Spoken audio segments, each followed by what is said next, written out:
Di lembah tandus Mekah, di antara kabilah, pasar dan bangunan batu yang sunyi, hidup seorang lelaki yang namanya Kelak. Diabadikan dalam sejarah, bukan sebagai pahlawan, bukan sebagai pemimpin, tetapi sebagai simbol kebinasaan dan kedegilan hati. Dialah Abu Lahab. Ia diberi julukan Abu Lahab karena wajahnya yang tampan dan bercahaya kemerahan, namun ketampanan rupanya tidak sejalan dengan gelapnya hati. Abu Lahab, nama aslinya Abdul Al-Uzza bin Abdul Muthalib.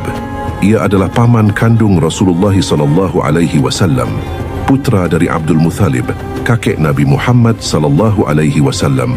Mengapa ia dipanggil Abu Lahab? Sebagian ulama menjelaskan, karena wajahnya yang bersinar kemerahan seperti nyala api.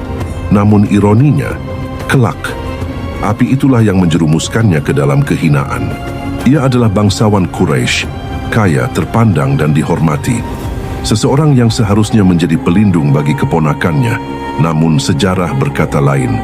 Ketika Nabi Muhammad SAW diangkat menjadi Rasul dan turun ayat peringatan untuk keluarga terdekatnya, Rasulullah SAW naik ke Bukit Safa dan menyeru seluruh Quraisy berkumpul.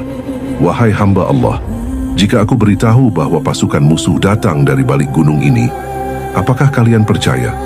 Mereka menjawab, kami percaya, karena engkau tidak pernah berdusta. Namun dari tengah kerumunan, suara kasar memecah suasana. Suara itu adalah Abu Lahab. Ia berteriak, celakalah engkau, wahai Muhammad. Apakah hanya untuk ini engkau mengumpulkan kami? Dengan kata-kata kasar itulah, dimulailah permusuhan panjang Abu Lahab terhadap Rasulullah.